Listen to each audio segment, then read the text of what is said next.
el proyecto de ley para la interrupción legal del embarazo, ¿sí? Un tema que decíamos tal vez fue el más aplaudido en el recinto. Que no es despenalización. No.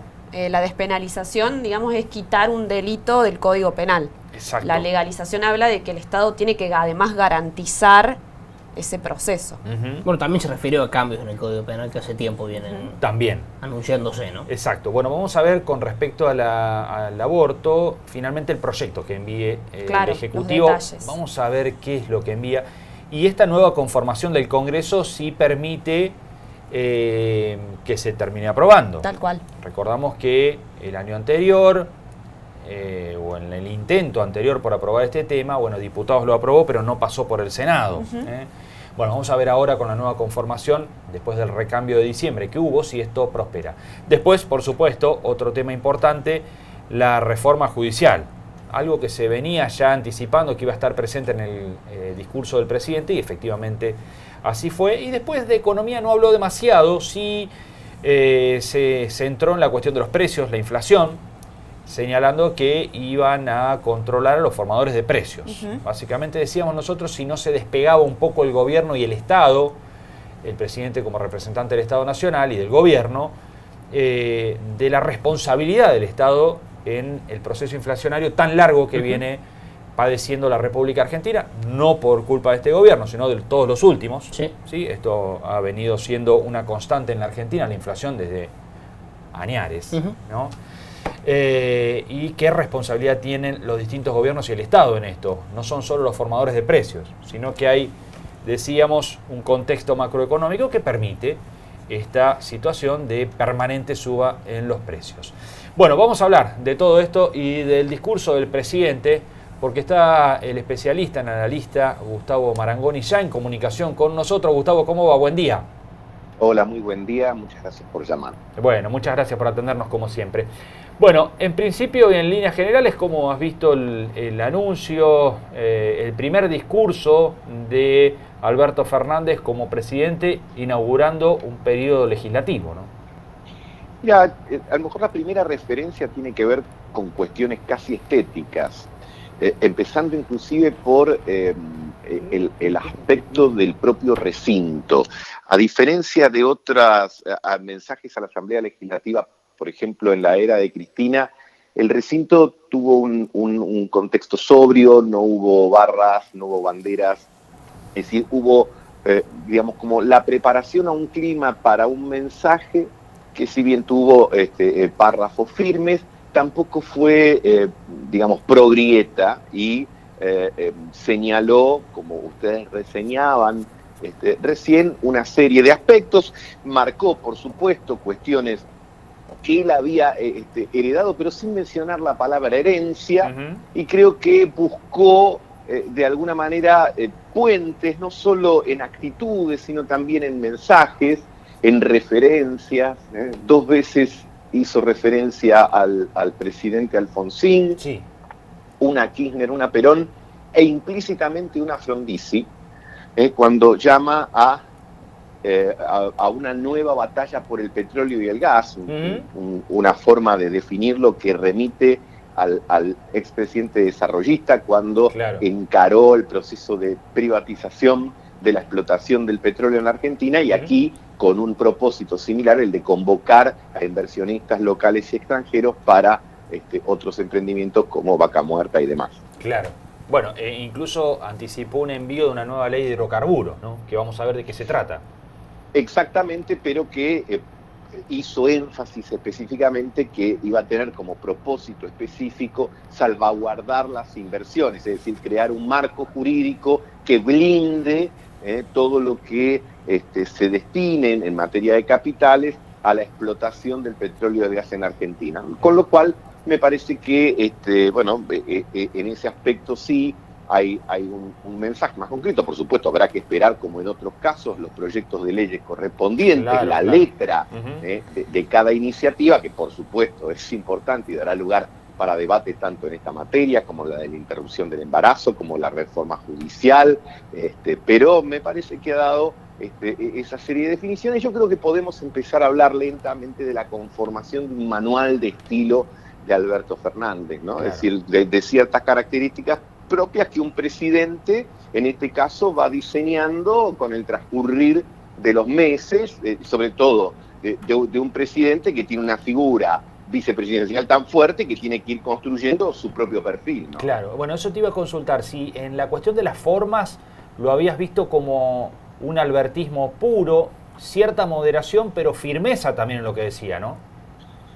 Sí, yo creo eso, ¿no? Creo que hay conceptos firmes, pero también hay una búsqueda explícita de desadjetivar determinadas cosas para tratar de no herir, o por lo menos no herir demasiadas susceptibilidades. Por supuesto que también, como la oposición es una paleta multicolor, Sí. habrá algunos que reaccionarán con más crudeza, con un espíritu más rotundo, pero en general me parece que las primeras voces que se escucharon de la oposición, me refiero, por ejemplo, a la de Mario Negri, bueno, fueron, por supuesto, críticas en algunos aspectos, pero tampoco para ir al lenguaje futbolístico con tapones de punta. Claro. Y me parece que acá hay que también tomar registro de que la condición en el Congreso y específicamente en la Cámara de Diputados, bueno, va a requerir de ciertas negociaciones porque hay números que están muy justitos, ¿no? Gustavo, buen día. Javier, te saludo, mucho gusto. Hola, Javier, buen día. No es una pregunta de Choluno ni mucho menos, pero veo que hoy comienza un nuevo ciclo en el programa que integras, en Animales Sueltos. ¿Cómo es un poco esa conformación tan con tantas personalidades, con un Luis Novarecio allí en la conducción? Digo, ¿qué se va a ver esta noche 22:30, si no me equivoco? 23:30. 23:30. Sí, la verdad que, bueno, en lo personal es un desafío y es un halago porque ya para mí es la segunda temporada y bueno, que a uno lo sigan convocando, lo hace sentir bien. Respecto de la incorporación de Luis, bueno, me parece que es un periodista realmente de excelencia, es alguien que tiene una trayectoria ya muy destacada, muy señalada y por supuesto un estilo particular que le es propio, en un programa que hasta aquí tenía el sello de Alejandro Fantino, que también, ¿no? Es uno de los periodistas más populares de la Argentina, más reconocidos. Y bueno, al nuevo programa, a la nueva edición, estará el estilo de Luis, que ya tiene esa capacidad incisiva para las preguntas, etcétera, y la incorporación de otros protagonistas, bueno, Jonathan Viale, Ignacio Ortelli, Beatriz Arlo, que no va a estar todos los días, pero va a tener presencia, y el mano a mano que vuelve, digamos, del Turco Asís. Así que, bueno, la continuidad de Romina Mangel, de Javier Calvo, de Maximiliano Montenegro, y creo que, bueno, la presencia sobre todo para estos temas judiciales tan importantes que él conoce bien desde adentro por toda una vida dedicada al tema de la justicia, como Mariano Cunio Libarona. Así que realmente para mí es un desafío súper interesante y como dice la promoción institucional del canal de América, bueno, para muchas preguntas, muchas respuestas. Claro. No hay una sola respuesta, siempre hay muchas, así que eso está bueno. Gustavo, Fernanda te saluda. Hola Fernanda, buen día. Volviendo a lo que vimos ayer en el discurso de Alberto Fernández, te quería preguntar, ¿cómo ves que se va construyendo la relación de este gobierno con el Vaticano, con el Papa? Primero le agradeció al Papa su intervención, entre comillas, su diálogo por la deuda argentina, y después con este anuncio de que va a llevar al Congreso en 10 días un proyecto de ley para legalizar el aborto. ¿Cómo crees que eso se salda puertas adentro? Digo, se hablaba ayer de que esta intención del gobierno nacional de legalizar el aborto había sido un diálogo entre el gobierno y asesores del Papa. No se habló de eso en la reunión Alberto Fernández-Francisco. ¿Cómo ves esa relación? Habrá que esperar, como decíamos, a la letra del proyecto de ley de interrupción del embarazo. Habrá que ver si, por ejemplo, la objeción de conciencia a nivel individual para cada uno de los profesionales médicos también se extiende al nivel institucional. Cuántas serán las semanas a partir de las cuales o hasta qué semana se puede particularmente interrumpir el embarazo, pero también vi ayer un esfuerzo en poner esta legislación dentro de un contexto de la igualdad de género, de la ampliación de derechos, por lo menos desde la perspectiva del gobierno, por supuesto, y incorporándolo o poniéndolo también en el contexto del famoso plan de los 1000 días, digamos, para aquellas mujeres a las que el presidente hizo referencia explícita, que decidan o que escojan la maternidad, claro, también tengan un acompañamiento estatal, así que por lo menos creo que ahí hay un esfuerzo de no quedar solamente identificado con la promoción de la ley de interrupción del embarazo, sino también con otras medidas que seguramente pueden ser más gratas al oído de la Iglesia Católica en particular, pero de otras iglesias en general, que también, por supuesto, están en contra de la interrupción del embarazo y que me parece que, bueno, seguramente van a recrear todo un debate porque esto es una cuestión que cruza transversalmente a la sociedad. Hay oficialistas que también están en contra del aborto y hay opositores que están a favor. Así que en ese sentido el corte me parece que se da de una manera diagonal por la sociedad, tanto política como civil de la Argentina. Claro, lo único que parece, lo más homogéneo parece la izquierda en este tema, el resto está como partido en partes tal vez muy similares, no sé si iguales, pero muy similares. Vamos a ver qué termina arrojando la nueva conformación del Congreso a la hora de votar y levantar la mano con este tema, ¿no?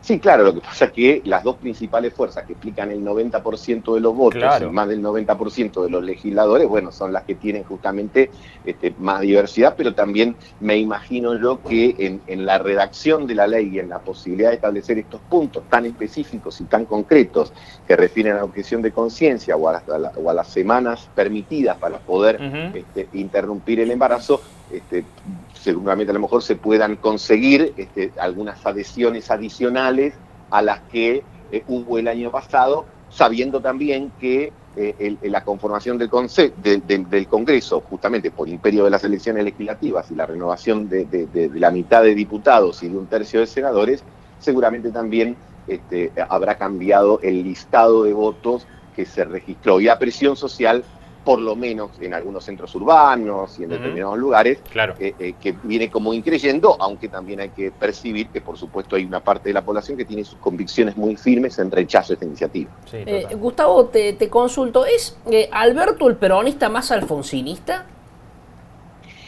Bueno, evidentemente se trata de una deliberada incorporación a la galería de sus próceres de Raúl Alfonsín. Si esto hubiese sucedido una vez, uno podría decir que es un hecho episódico, pero aquí es permanente. En cada acto de trascendencia institucional o en cada oportunidad central, él señala la figura de Raúl Alfonsín. A mí me parece que aquí hay una pretensión, en parte es un guiño al radicalismo, como diciéndole: debieran estar más cómodos conmigo que con Mauricio Macri, digamos, porque digamos, les cultiva a su principal figura, aquella que todos los radicales tienen un gran afecto, pero además Alberto Fernández reconoce que la figura de Alfonsín trasciende la frontera de la Unión Cívica Radical y está identificado con valores que también le son afines, los derechos humanos, la refundación de la democracia, etcétera. Entonces, me parece que allí hay bueno, lo señalábamos antes, ¿no? La mención fue la primera mención personal, Alfonsín, fue en dos oportunidades, Kirchner y Perón en una. Digamos, no es que uno se ponga así con una tablita y decir, bueno, si lo mencionó más veces es porque lo quiere más, pero también eso evidentemente marca algo y es algo que se reitera permanentemente. Así que no me extrañaría también verlo en los billetes, ¿no? Cuando el gobierno avance con su propuesta, digamos, de ir reemplazando a los animales de los billetes y volviendo con los próceres. No me extrañaría que Alfonsín ocupe un valor ahí. Casi como un prócer contemporáneo. Sí, claro. Sin duda, que hemos vivido. Sin duda, sí. Bueno, Gustavo, la última, temas económicos. No hubo mucha profundidad, se habló por supuesto del tema deuda, se habló del tema precios. ¿Por allí pasaron los dos grandes ejes troncales del tema económico?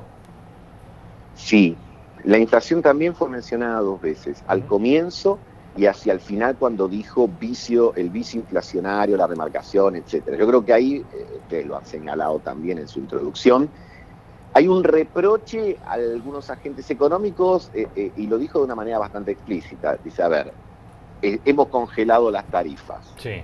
el combustible y tenemos un dólar quieto. Bueno, no hay muchos motivos para el tema de la inflación en alimentos. A lo mejor ahí sí habría que recordar que volvió el IVA a los alimentos y eso puede establecer algún tipo de presión, por lo menos durante el mes de enero.